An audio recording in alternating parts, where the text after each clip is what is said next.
Assalamualaikum warahmatullahi wabarakatuh. Perkenalkan, saya Tri Juliansyah.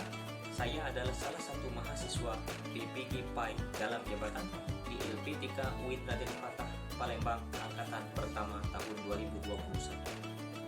Saya juga adalah salah satu guru pendidikan agama Islam di SMA Negeri 1 Talang Kelampa Banyuasin, Provinsi Sumatera Selatan.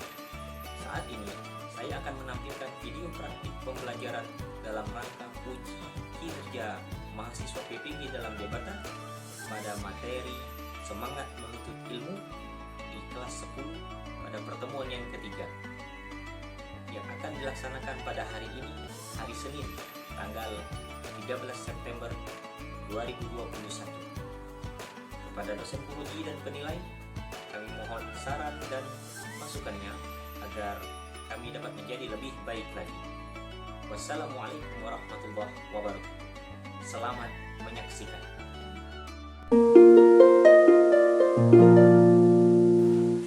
Siap. Beri salam. Assalamualaikum warahmatullahi wabarakatuh. Waalaikumsalam warahmatullahi wabarakatuh. Silakan duduk semuanya.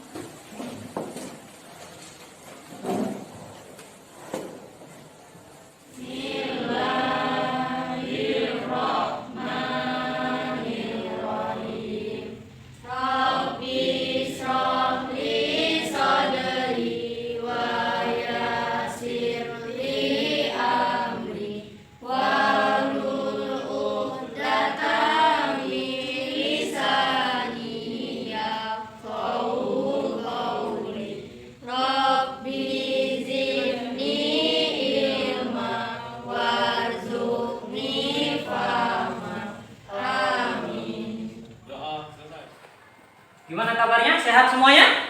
Sehat, alhamdulillah. Alhamdulillah rabbil alamin. Oh iya, hari ini semuanya hadir atau ada yang tidak hadir? Ada satu orang Pak yang nggak masuk. Ada satu orang. Siapa namanya? Muhammad Ihsan. Muhammad Ihsan. Oke, ada kabarnya kemana? Alfa. Alfa, tidak ada kabar ya. Semoga nanti kita tahu kabarnya dan dia bisa beraktivitas kembali bersama kita ya. Oke. Baik, pelajaran hari ini mari sama-sama kita awali dengan mengucap basmalah. Bismillahirrahmanirrahim. Kita ulangi hafalan kita tadarus, yaitu dengan membaca surat At-Taubah ayat 122. Ta'awuz dan basmalah bersama-sama. Wahid isnani salasa. A'udzu billahi minasy syaithanir rajim. Bismillahirrahmanirrahim. Wa ma kana al-mu'minuna liyanfiru kaffah falawla nafara min kulli firqatin minhum ta'ifatun liyatafaqahu fid-din wa liyundiru qaumahum idza raja'u ilaihim la'allahum yahdharun. Pak punya beberapa gambar untuk kalian simak, untuk kalian perhatikan. Nanti coba kalian beri tanggapannya. Tokoh siapa atau apa tanggapan kalian untuk tokoh ini? Oke, ini tokoh ini. Ada yang tahu siapa ini? Siapa? Kiai Haji ya? Dari Haji Agus Salim. Kiai Haji Agus Salim, benar, luar biasa. Oke, bagus. Tokoh berikutnya ini. Ah, siapa ini? Ada yang tahu? Buya Hamka. Oke, benar, luar biasa. Gak asing berarti kalian ini. Nah, tahu yang satu ini? Ada yang tahu? Siapa? Kiai Haji Ahmad Dahlan, luar biasa. Tepuk tangan. Berikutnya ya, Bapak ini berikan komentar. Ini siapakah ini? Pendekar atau siapa? Sultan? Sultan Mahmud Badaruddin kedua. Subhanallah. Materi pelajaran kita hari ini adalah masih tentang bab yang sama. Di pertemuan yang lalu kita membahas tentang bab menuntut ilmu dan ini adalah pertemuan ketiga kita. Ini adalah kompetensi dasar kita dan juga indikator pencapaian kompetensi kita. Pembahasan kita adalah yang berkenaan dengan tujuan pelajaran kita hari ini, yaitu kita akan merumuskan kaitan antara kewajiban menuntut ilmu dengan kewajiban membela agama sesuai Quran surat At-Taubah ayat 122 dan juga berdasarkan hadis yang diriwayatkan oleh Imam Ibnu Majah. Kemudian kita juga akan mengembangkan nilai-nilai semangat menuntut ilmu melalui telaah biografi ulama, Oke, seperti yang juga sudah saya berikan kepada kalian pada pertemuan yang lalu. Sebelum masuk ke pelajaran, Pak punya pertanyaan untuk kalian. Tentang pelajaran yang telah lalu ya. Apa hukum menuntut ilmu? Siapa yang tahu? Siapa yang ingat? Apa hukum menuntut ilmu? Iya. Siapa yang tahu? Fardu ain. Hukum menuntut ilmu adalah fardu ain, wajib bagi setiap orang Islam. Luar biasa. Tepuk tangan dulu. Pertanyaan kedua, apa saja kiat-kiat dalam menuntut ilmu agar kita berhasil? Ayo, siapa yang tahu kiat-kiatnya? Oke, apa? Harus semangat. Harus semangat, luar biasa. Ada yang tahu lagi? Ya? Harus punya niat yang ikhlas. Niat yang ikhlas, luar biasa. Masih ada? Ada yang tahu lagi? Ya, apa? Harus sungguh-sungguh. Harus sungguh-sungguh, semangat, niat yang ikhlas dan sungguh-sungguh. Ini adalah kunci utama dalam belajar atau dalam menuntut ilmu. Tepuk tangan untuk kita semua. Langkah pembelajaran kita pada hari ini, kita ada tes awal.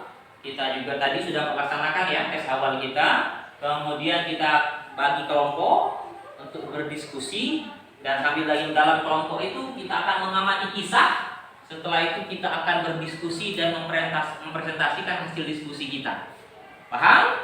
Nah, baik, kita akan bagi kelompok terlebih dahulu ya.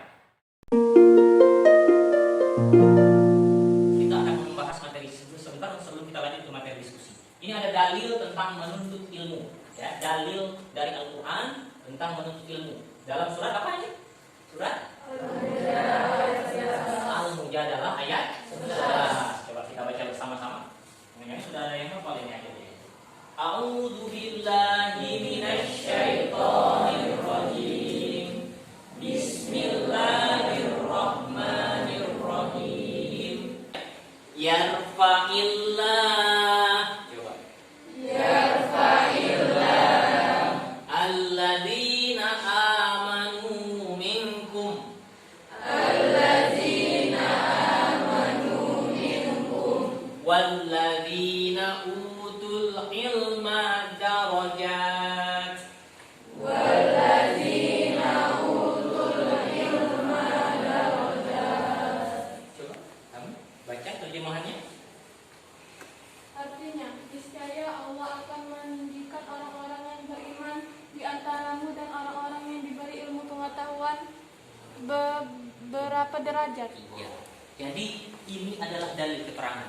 Siapa yang menuntut ilmu, maka derajatnya akan diangkat oleh Allah. Dan siapa yang punya pengetahuan yang banyak, derajatnya pun akan diangkat oleh Allah. Jadi ada berapa golongan di sini?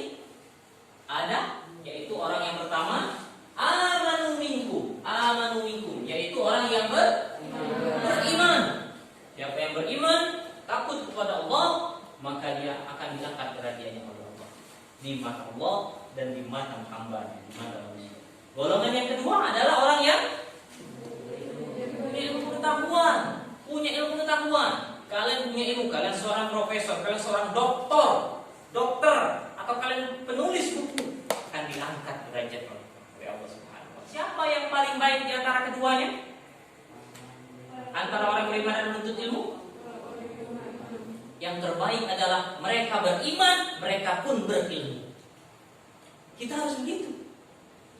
Kita beriman dan kita. Ini adalah hadis tentang menuntut ilmu yang diriwayatkan oleh Imam Muslim nomor 2722. Allahumma inni a'udzubika min ilmin la yanfa wa min qalbin la yakhsha wa min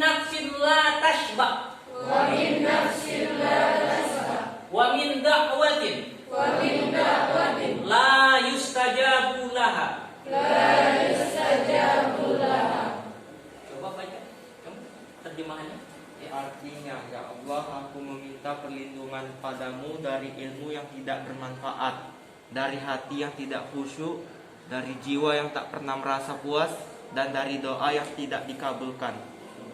Terima kasih banyak. Ini doa yang diajarkan oleh Rasulullah SAW, Nabi kita Rasulullah Muhammad SAW mengajarkan langsung doa ini. Maka pakai doa ini, hafalkan dalam bahasa Arab. Allahumma inni a'udzubika min ilmin la yanfa wa min qalbin la tahsya. Itu bagaimana? Kamu diajari sholat, kamu praktek sholat, kamu laksanakan sholat, itu diamalkan. Kamu diajarkan pengetahuan tentang menulis, tentang membuat sesuatu hal yang baik, kamu praktekkan itu, kamu jalankan sehari-hari, maka itu berarti ilmunya bermanfaat. Akan membagikan kepada kalian lembar kerja kalian, dan kalian bisa memahami langkah-langkah untuk pembelajaran kalian selama diskusi nanti. Ini langkah-langkahnya ya. Ini kelompok 1, oke. Ini kelompok 2, dipegang langsung, jangan dibiarkan saja, boleh dibaca langsung. Ini kelompok 3. Baik. Sekarang kita akan menyaksikan tayangan video yang akan Pak sampaikan kepada kalian. Berikut ini ya. Kita saksikan bersama-sama. Assalamualaikum warahmatullahi wabarakatuh. Dikisahkan di Tarim, Yaman, terdapat satu pesantren yang terkenal bernama Rubat Tarim. Pesantren ini telah melahirkan puluhan ribu ulama yang tersebar di seluruh dunia. Di sana para santri diajarkan berbagai macam ilmu, khususnya spesifikasi ilmu fikih sebagai keunggulannya. Di pesantren itu pula ada seorang santri, sebut saja namanya Fulan. Fulan ini merupakan seorang santri yang menetap 13 tahun bersama Habib Abdullah bin Umar Asy-Syatiri dan sangat cerdas, kuat hafalannya, tangkas dan rajin. Ia menjadi santri yang sudah mencapai derajat mufti saking pintarnya.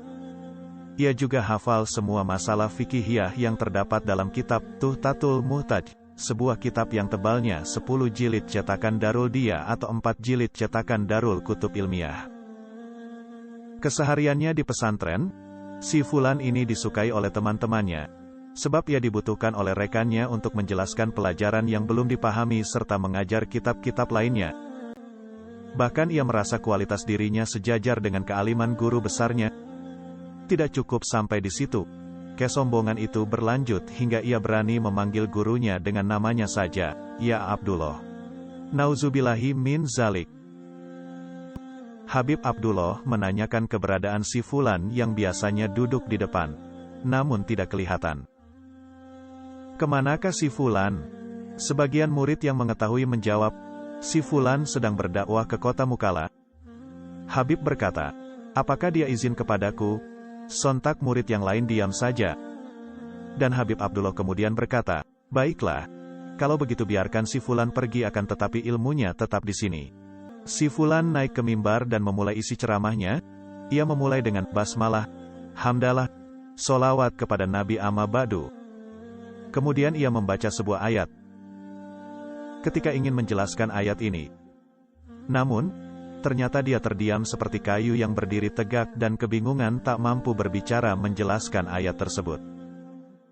Hingga dia duduk 5 menit dia terdiam di hadapan jamaah. Di hadapannya dia menoleh ke jamaah dan mereka juga memandang si Fulan. Hingga akhirnya dia duduk menangis karena semua ilmu yang pernah ia hafal hilang seketika. Bahkan kitab kecil Safinatun Najah tak hafal satu kalimat pun, apalagi kitab Tuhfah yang awalnya telah dihafal.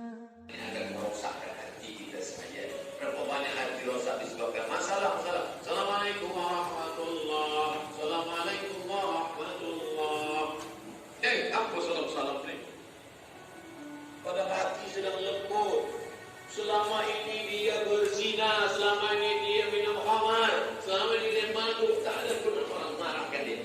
Tiba-tiba dia dah taubat, dia masuk masjid. Assalamualaikum warahmatullahi, Assalamualaikum warahmatullahi. Dia nak salaman, aku salam. Tak boleh salam selepas semayang. Ini bid'ah, aku ini bid'ah, aku ini bid'ah. Kata dia dalam hati, aku mabuk 20 tahun, tak ada orang bagi tahu mabuk itu. Ini aku dah taubat, salam kau kata apa?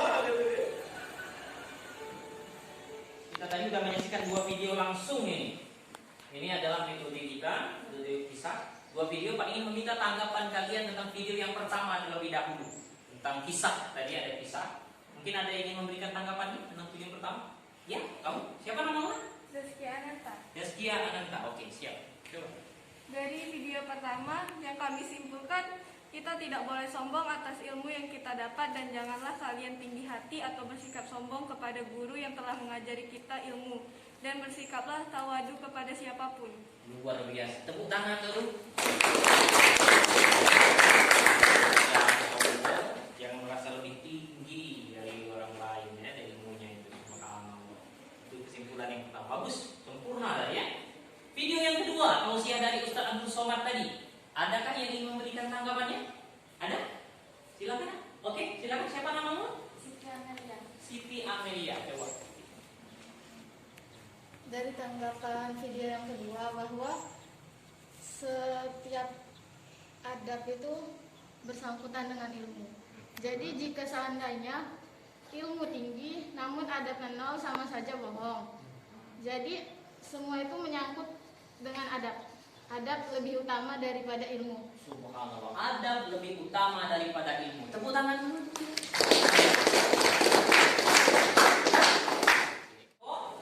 Semua kelompok mendiskusikan tentang kaitan antara hukum menuntut ilmu dengan hukum membela agama. Hukum menuntut ilmu dengan hukum membela agama, lihat di surat At-Taubah ayat 122. Apa kesimpulannya?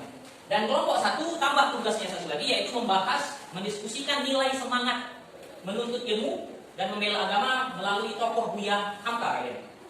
Kemudian kelompok dua juga mendiskusikan kaitan antara hukum menuntut ilmu dengan membela agama, dan juga mendiskusikan nilai semangat menuntut ilmu dan membela agama melalui tokoh Kiai Haji Agus Salim. Kemudian kelompok tiga sama, yang bahasan atas menunjukkan kaitan antara hukum menuntut ilmu dengan hukum membela agama, dan juga mengambil nilai-nilai semangat menuntut ilmu dan membela agama dari tokoh Kiai Haji Ahmad Dahlan. Oke?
dahulu untuk tampil. Maju ke depan. Assalamualaikum warahmatullahi wabarakatuh. Waalaikumsalam. Saya Rizky Ramadan ingin menjelaskan tentang kesimpulan dari nomor 1, yaitu adalah hukum menuntut ilmu kewajiban bagi umat muslim dan bahkan umat lainnya, karena dengan ilmu kita dapat mengetahui hal yang belum kita ketahui. 2, hukum membela agama adalah fardu ain, tetapi tidak sepatutnya umat muslim pergi ke medan perang, dibiarkan sebagiannya untuk menuntut ilmu. Kiai Haji Agus Salim adalah orang yang cerdas serta memiliki cara berpikir yang kritis. Beliau sangat tangguh dalam menjalani kehidupan. Ia juga dikenal dengan kritikan yang pedas, namun masih menghormati batas-batas dan menjunjung tinggi etik jurnalistik. Sekian dari saya. Tepuk tangan dulu untuk Mengapa Kiai Haji Agus Salim disebut orang tua besar atau the grand old man? Mengapa Kiai Haji Agus Salim disebut dengan orang tua besar atau the grand old man? Dari the grand old man adalah di usia senjanya dia semakin banyak karir yang dia dapat dan karirnya itu semakin cemerlang. Jadi Kiai Haji Agus Salim ini semakin tua justru semakin banyak perannya bagi negara Indonesia. Iya, kita kirimkan doa untuk almarhum Kiai Haji Agus Salim. Surat Al-Fatihah. Al-Fatihah.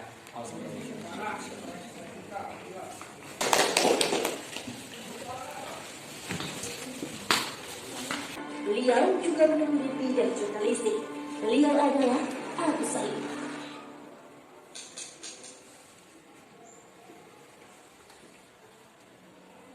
Dilahirkan di Kota Gadang, Bukit Tinggi pada 8 Oktober 1884 dengan nama Masyurul Haq, sebuah nama tokoh dari sebuah buku yang dibaca ayahnya, Sultan Muhammad Salim. Orang tuanya berharap anaknya kelak akan menjadi seseorang yang sesuai dengan arti namanya, membela kebenaran. Ketika beliau kecil, ia diasuh oleh seorang pembantu yang memanggil anak majikannya Din Bagus, yang kemudian dipendekkan menjadi Gus. Lalu teman sekolah dan guru-gurunya pun ikut memanggilnya Agus. Ketika Agus berusia 6 tahun, ayahnya menjadi jaksa tinggi pada pengadilan untuk daerah Riau dan sekitarnya. Waalaikumsalam warahmatullahi wabarakatuh. Ya. Saya perwakilan dari kelompok 2 akan menjelaskan hasil presentasi yang kami dapatkan, yaitu menuntut ilmu itu hukumnya fardu ain dan fardu kifayah. Kewajiban menuntut ilmu mempunyai kaitannya dengan kewajiban membela agama. Hal ini dijelaskan dalam surat Al-Taubat ayat 122, yaitu tidak sepatutnya umat muslim pergi ke medan perang biarkan sebagiannya tidak untuk menuntut ilmu, karena kewajiban menuntut ilmu dengan kewajiban membela agama adalah sangat penting bagi umat Islam muslim. Oke, lanjut tentang nilai-nilai semangat ilmu dari tokoh Buya Hamka ya. Oke. Nilai-nilai semangat Buya Hamka: 1. Ia terjun dalam politik melalui Masyumi sampai partai tersebut dibubarkan. Menjabat Ketua Majelis Ulama Indonesia atau MUI pertama dan aktif dalam Muhammadiyah hingga akhir hayatnya. 2. Atas kemampuannya berbahasa Arab, melecut keinginan Hamka pergi ke Mekah. 3. Hamka mendalami sejarah Islam dan sastra secara otodidak. 4. Hamka mengukuhkan tekadnya untuk meneruskan cita-cita ayahnya dan dirinya sebagai ulama dan sastrawan. Luar biasa. Tepuk tangan dulu untuk kelompok 2. Mungkin ada yang ingin ditanyakan kelompok 1 atau kelompok 2 menanya tentang kelompok 2 ya? Iya, silakan kelompok 3 ya. Iya, silakan. Mengapa Buya Hamka diangkat sebagai Ketua Majelis Ulama Indonesia? Silakan dijawab ya. Pertanyaan dari kelompok 3 tadi, mengapa kok bisa Buya Hamka diangkat jadi Ketua MUI? Silakan. Karena pada saat itu Buya Hamka memiliki pengetahuan yang luar biasa sehingga dia mencetuskan terbentuknya Majelis Ulama Indonesia dan terpilih secara aklamasi. Terpilih secara aklamasi berarti saking banyak pengetahuannya saat itu dalam agama, maka sangat wajar saat itu Buya Hamka menjadi Ketua Majelis Ulama Indonesia yang pertama. Oke, tepuk tangan untuk kita semua. Kita sama-sama saksikan. Jangan tengok mukanya. Kalau masih ada dendam kesumat tak bisa. Buya Hamka dimasukkan ke dalam penjara. Naik tapak kaki sepatu ke atas meja. Buya Hamka ditunjuk dengan penunjuk hina. Hamka, pengkhianat negara, mau menjual NKRI ke Malaysia. Sampai terlintas di hati Buya Hamka, nampaknya pisau silet di tepi penjara. Hamka ambil pisau silet itu, potong saja ke tangan. Tak ada gunanya kau hidup di Maninjau, kau bergelar datuk, di Masjid Al-Azhar kau bergelar Buya Doktor dari Al-Azhar. Tak ada gunanya kau hidup ini. Itu saking kan sakitnya hati Buya Hamka, dituliskannya dalam buku Tasawuf Modern. Tulis. Yang bahwa tolong ambilkan tasawuf modern, aku mau mengenang sakitnya di dunia. Waktu sakitku makin parah, kata Hamka, dipindahkan aku ke rumah sakit hadiah dari pemerintah Rusia di Jakarta, namanya Rumah Sakit Persahabatan. Disitulah Hamka sampai akhirnya PKI tumbang dan Hamka keluar. Hamka tetap berdakwah jadi imam selama. Ketika dia sedang duduk di rumah, datanglah orang membawa sejadah. Assalamualaikum Buya. Waalaikumsalam. Assalamualaikum warahmatullahi wabarakatuh. Waalaikumsalam. Saya Siti Amelia, perwakilan dari kelompok 3 akan membaca simpulan terkait mengenai hukum menuntut ilmu dengan hukum membela agama. Menuntut ilmu adalah wajib, fardu ain, sedangkan membela agama juga penting. Tetapi hal ini dijelaskan dalam surat At-Taubah ayat 122, yaitu tidak sepatutnya umat muslim pergi ke medan perang, biarkan sebagiannya untuk menuntut ilmu, supaya mereka dapat memberi peringatan kepada kaumnya apabila mereka telah kembali, supaya mereka dapat menjaga dirinya. Simpulan terkait perjalanan Kiai Haji Ahmad Dahlan dalam menuntut ilmu. 1.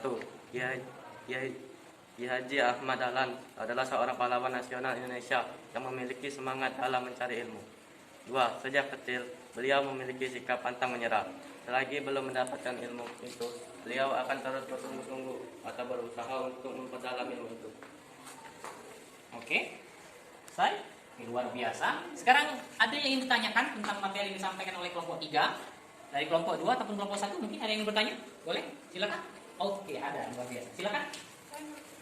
Mengapa Ahmad Dahlan mengubah namanya dari Muhammad Darwis menjadi Muhammad Dahlan? Mengapa Kiai Haji Ahmad Dahlan itu mengubah namanya? Padahal nama awalnya adalah Muhammad Darwis. Subhanallah. Oke, silakan dijawab ya pertanyaannya tadi. Karena selama dia di Mekah, lalu ia kembali ke kampung halamannya, ia mengubah namanya menjadi Ahmad Dahlan dari Muhammad Darwis. Karena ia ingin nama tersebut bisa menjadi lebih baik, dirinya menjadi lebih baik ke depannya. Oke, jadi berubah nama itu sebenarnya dia ingin menjadi sosok yang lebih baik daripada Muhammad Darwis dengan nama Ahmad Dahlan. Tepuk tangan untuk kita semua. Kiai Haji Ahmad Dahlan adalah salah satu tokoh ulama paling terkemuka di Indonesia. Dijuluki sebagai pembaru dan pencerah, Ahmad Dahlan adalah simpul bangkitnya kesadaran bangsa Indonesia melalui pembaruan pendidikan dan pemikiran umat Islam. Namun, perjalanan pembaruan yang dilakukannya tak selalu mudah. Yang mendapatkan berbagai tentangan, pernah dituduh sebagai kiai palsu, hingga mendapatkan ancaman pembunuhan. Lalu, seperti apa sejarah tokoh yang mendirikan Muhammadiyah, organisasi yang melahirkan sosok-sosok besar seperti Soekarno, Hamka, dan masih banyak lain di kemudian hari ini? Get your coffee and let's get it started.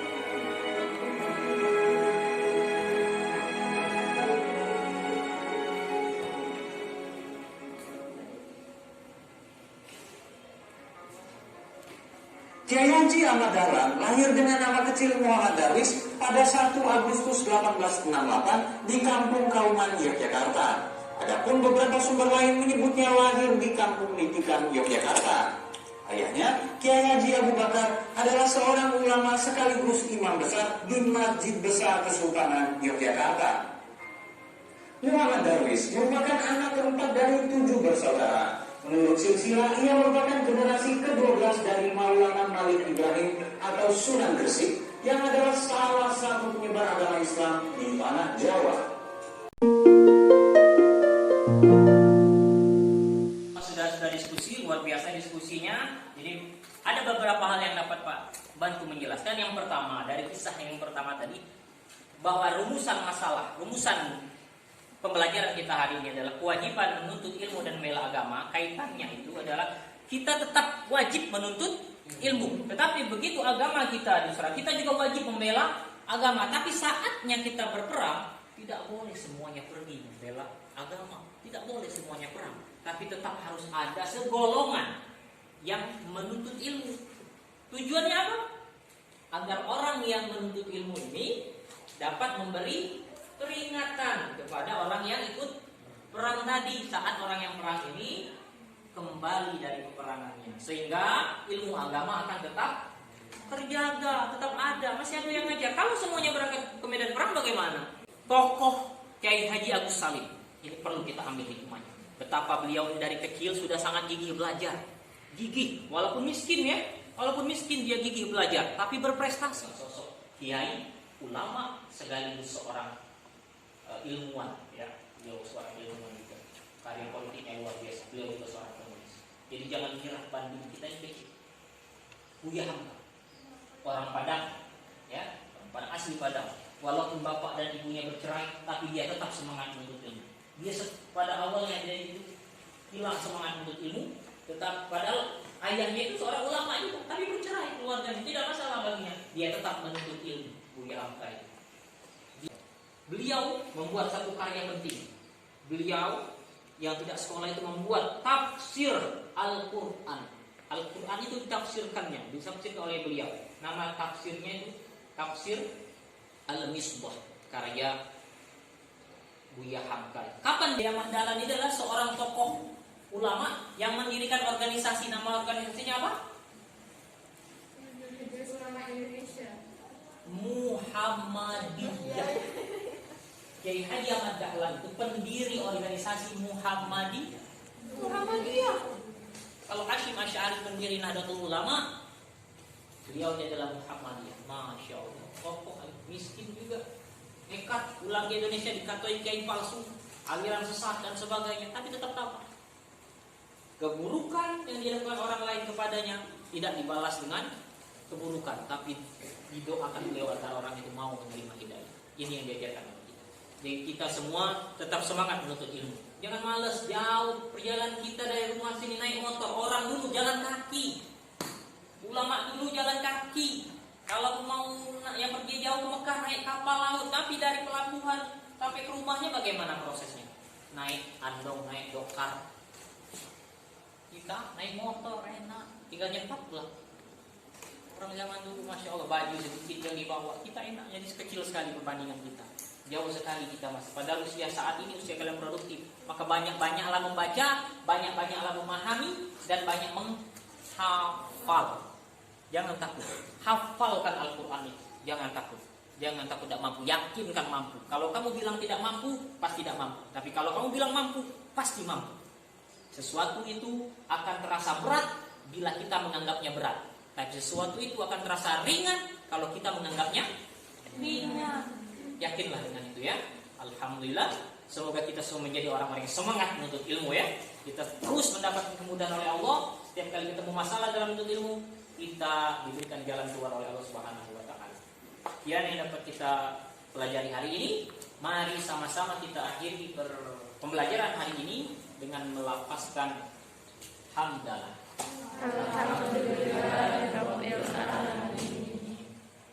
Pada hari ini dengan mengucapkan wassalamualaikum warahmatullahi wabarakatuh.